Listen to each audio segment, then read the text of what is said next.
5 heures du matin, il frappe à la porte. J'habitais à ce temps-là, 15 rue Menin, c'était l'appartement de mes parents. Il frappe à la porte, chez moi. Hein. 2 agents de police de Paris. Je ne sais pas si vous pouvez rendre compte, l'uniforme typique des agents de police, leur kepi noir, leur redingote noire, leurs bottes noires, le bâton blanc qui dépassait. Frappe à la porte, 5 heures du matin, on vous arrête. On vous arrête.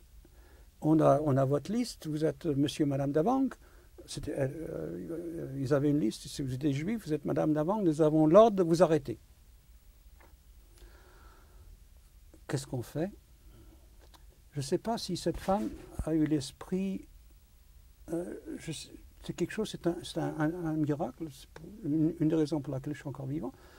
Cette femme-là leur a regardé dans les yeux.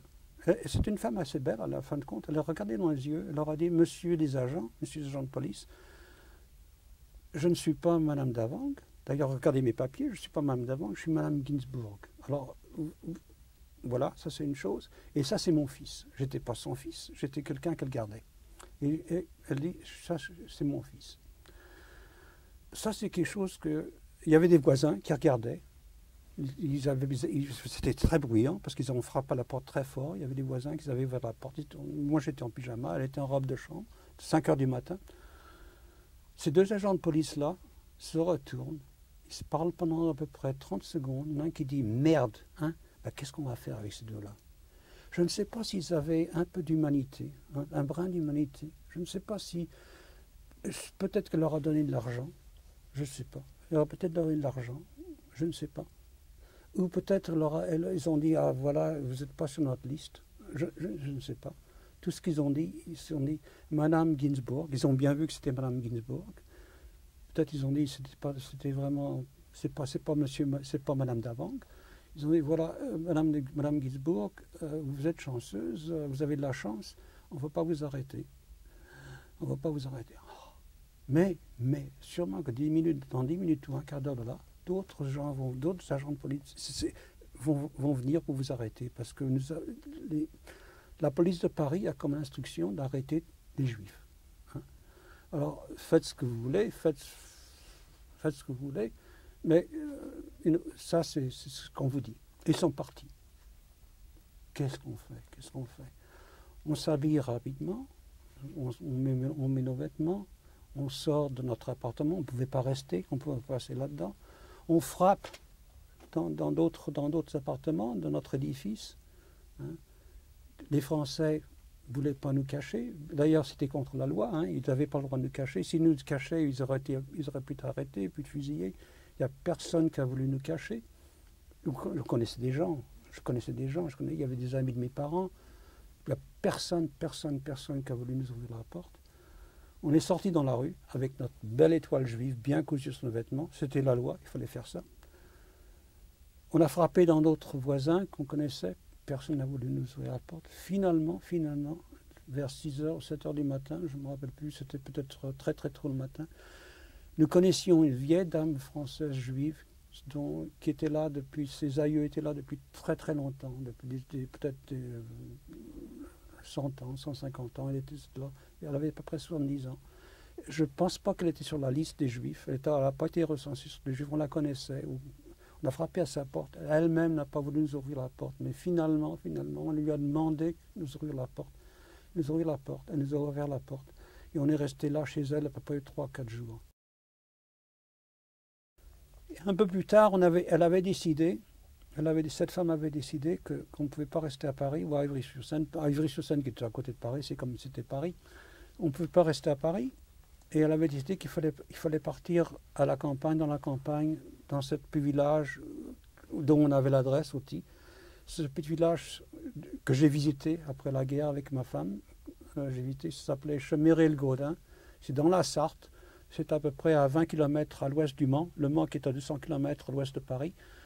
Et elle avait décidé qu'on ne pouvait pas rester à Paris. C'était trop dangereux. C'est pour les Juifs. C'était trop dangereux. Il ne fallait pas rester à Paris. Alors ça, c'était une autre histoire, c'était quelque chose il fallait prendre le train. Il fallait prendre le train. C'était en ce temps-là, vous savez, à Paris, il y a les grandes gares, la gare Saint-Lazare, la gare de Lyon, la gare de l'Est, la gare du Nord, toutes ces grandes gares. Il fallait prendre la gare, il fallait prendre le train. Et comme les Juifs n'avaient pas le droit de prendre le train, lorsque les voyageurs rentraient dans la gare, il y avait toutes sortes de gens qui regardaient les voyageurs. D'abord, il y avait la police de Paris. Ensuite, il y avait la milice. Il y avait la milice, la police secrète française qui regardait les gens, les voyageurs qui regardaient dans les gares. Il y avait aussi, lorsqu'on rentrait alors il fallait rentrer dans les gares, il fallait faire du cinéma, il fallait faire semblant de ne pas avoir peur. Il fallait crâner un tout petit peu, il fallait au guichet pour s'acheter les billets de train. Et derrière celui qui vendait les billets de train, il y avait quelqu'un qui regardait les voyageurs et de temps en temps, peut-être une personne sur 40, une personne sur 50, demandait des papiers. On est passé à travers, on a réussi à excusez-moi, on a réussi à s'acheter 2 billets de train.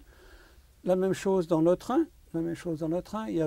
C'était le train de la gare Montparnasse au Mans, 200 km, prenait peut-être 3 heures.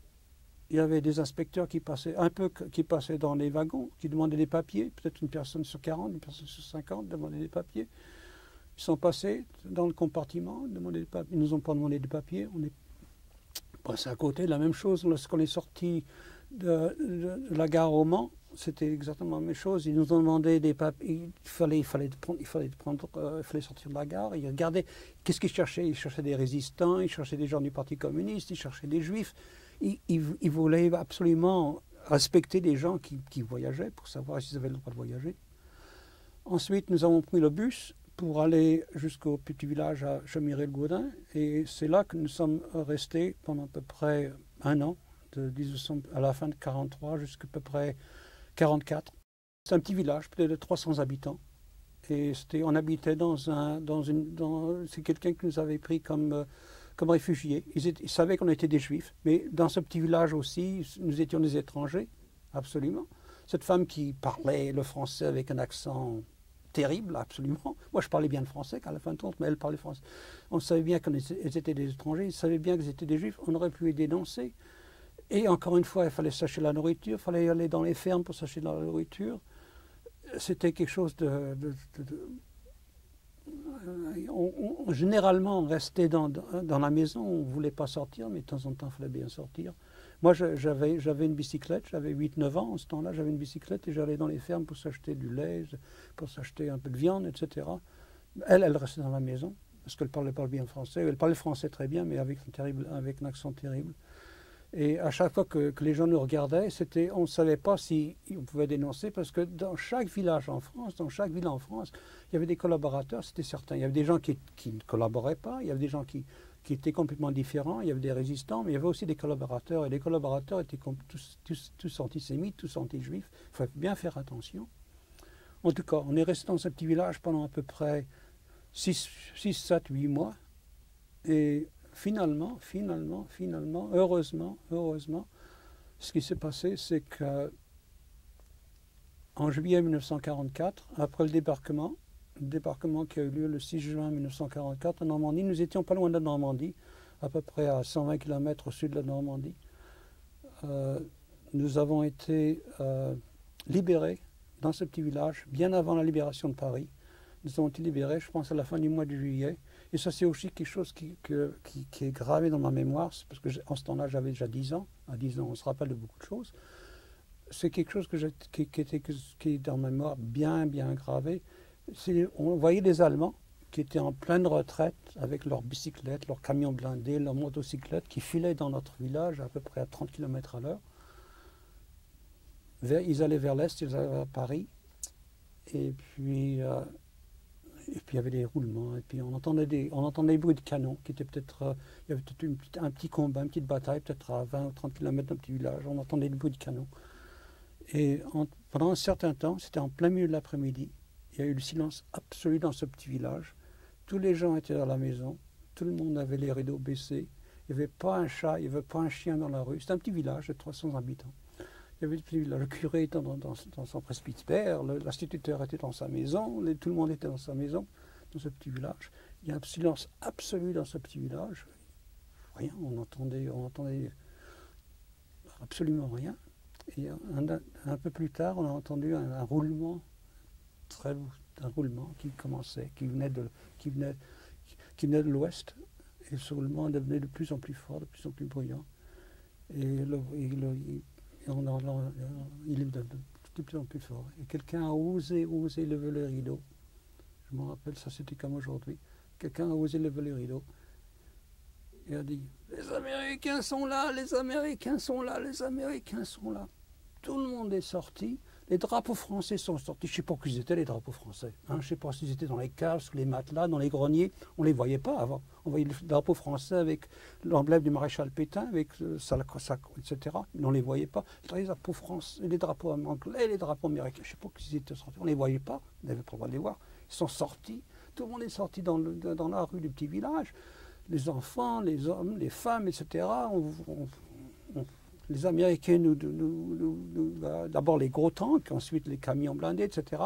Les Américains nous lançaient du chewing-gum. On ne savait pas ce que c'était, nous, le chewing-gum. On n'avait jamais eu ça. Ils lançaient du chewing-gum, ils lançaient du pain blanc. Les Français ne savaient pas ce que c'était, le pain blanc. Ils lançaient du pain blanc, des morceaux de chocolat, etc.